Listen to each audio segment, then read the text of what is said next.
bien fait de choisir cette Afrique TV et c'est toujours un immense plaisir de vous retrouver. Mesdames et messieurs, bonjour et bienvenue dans ce nouveau numéro de votre émission Ils ont osé, l'émission qui promeut l'entrepreneuriat et les startups, alors qui reçoit aujourd'hui Anta, qui est la créatrice de la marque Antouche. Anta, bonjour. Bonjour Souleymane. C'est un immense plaisir de vous recevoir ici dans les locaux de cette Afrique. Plaisir partagé. Alors Anta, vous êtes la créatrice de la marque Antouche. Qui est Anta et pourquoi Antouche? Anta, c'est une jeune Sénégalaise entrepreneur qui a décidé de créer la marque Antouche, qui est une marque de vêtements spécialisée dans la vente et la confection de tenues pour femmes décentes. On évolue dans le modeste fashion hijab. C'est la mode pudique en fait. Donc on essaie de véhiculer un message à travers nos collections, nos tenues, pour dire que la femme peut être belle, classe et en même temps pudique. Alors, comment avez-vous fait pour monter cette entreprise? J'ai toujours été passionnée de mode. Depuis toute jeune, j'aimais dessiner des modèles, passer du temps avec les tailleurs. Et quand je me suis voilée en 2015, j'avais énormément de difficultés pour trouver des articles adéquats, des tenues correctes, classes que je pouvais mettre pour aller au bureau, à les sorties. Et c'est par la suite que j'ai décidé de confectionner mes propres tenues. Mais à chaque fois que je portais ces tenues, on me disait souvent que c'était joli et les gens voulaient en avoir, voulaient s'en procurer. Et c'est par là que j'ai décidé de créer la marque Antouche. Et donc, vous avez remarqué qu'il n'y avait pas assez d'offres pour les voilés? Exactement. Il n'y avait pas assez d'offres. Il y avait ce manque en fait. C'était très difficile de trouver des articles, des tenues qui sont correctes et très classe en même temps. Parce qu'avant, il n'y avait pas beaucoup de femmes voilées et le marché ne proposait pas ce type de vêtements. Il n'y avait pas beaucoup de femmes voilées. Actuellement, on en voit énormément, des jeunes filles qui se voilent du jour au lendemain. Tendance, mode ou recommandation religieuse? Pour certains, c'est une recommandation religieuse. Pour moi, par exemple, c'est une obligation pour moi de mettre le voile, pour une femme de mettre le voile. Mais non, pour d'autres, quand même, c'est peut-être joli. Il y en a qui m'interpellent et qui ne sont pas musulmanes. Et pourtant, ils achètent des articles, ils achètent des voiles et ils mettent le voile. Donc pour certains, c'est peut-être très jolie classe pour eux. Et pour d'autres, peut-être c'est une obligation religieuse. Une recommandation religieuse. Oui. Et ces tenues-là, c'est vous qui les confectionnez en tant que passionné de mode depuis bas âge?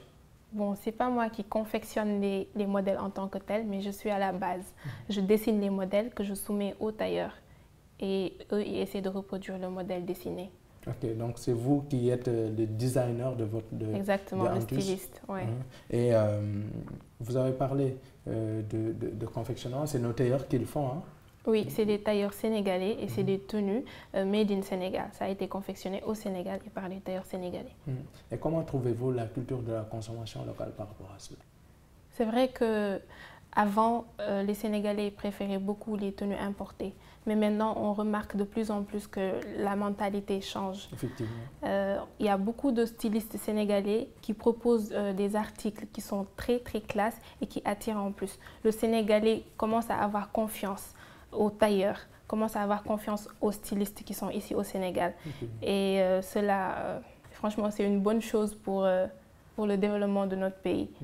Et Antouche, comme beaucoup d'autres boutiques, sont dans la création de marques de vêtements pour femmes. Vous avez énormément de concurrents sur la vente en ligne. Mais qu'est-ce qui fait votre particularité? Notre particularité, c'est l'originalité. On essaie de transmettre ce message pour dire que la femme peut être belle en même temps pudique. On essaie de confectionner des tenues qui sont de très bonne qualité surtout. Dès que vous les touchez ou que vous les regardez, vous sentez que c'est de la qualité. Et en plus, c'est original parce que vous ne le verrez nulle part ailleurs. Et on voit que sur vos pages, sur tout ce que vous faites, vous accordez une importance particulière à tout ce qui est image. Pourquoi cela? J'évolue dans le e-commerce. Et qui dit e-commerce dit portée géographique.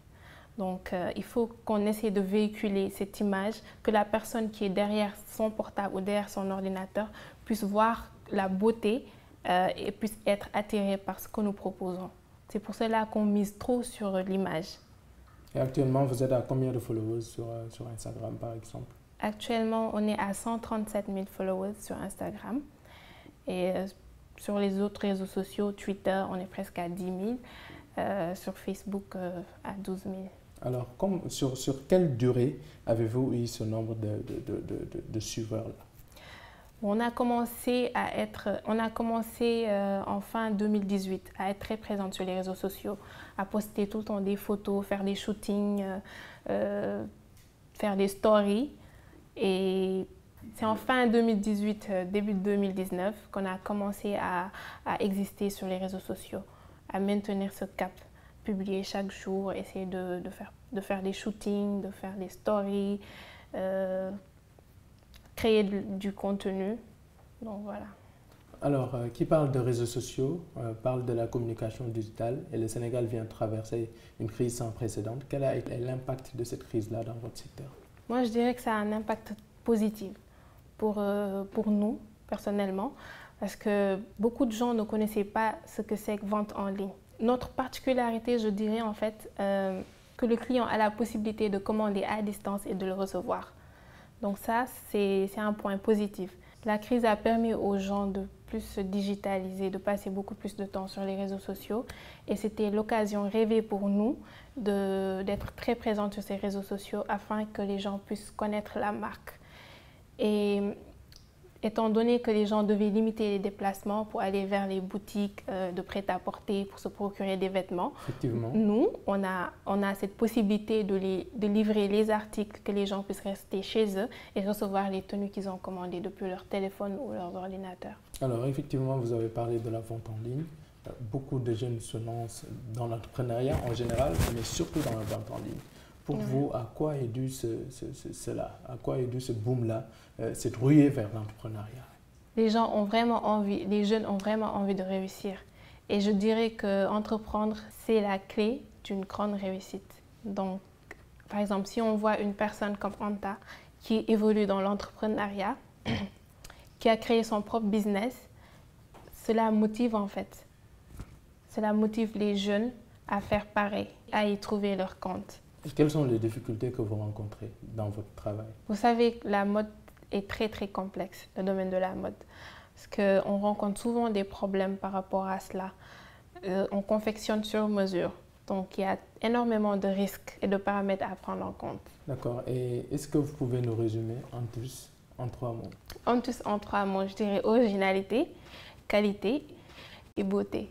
Originalité, qualité et beauté. Mesdames et messieurs, c'était tout pour votre émission Ils ont osé. Et n'oubliez surtout pas de vous abonner sur nos pages Facebook, Instagram, Twitter ainsi que sur LinkedIn. On se dit à la prochaine dans un autre numéro de votre émission Ils ont osé.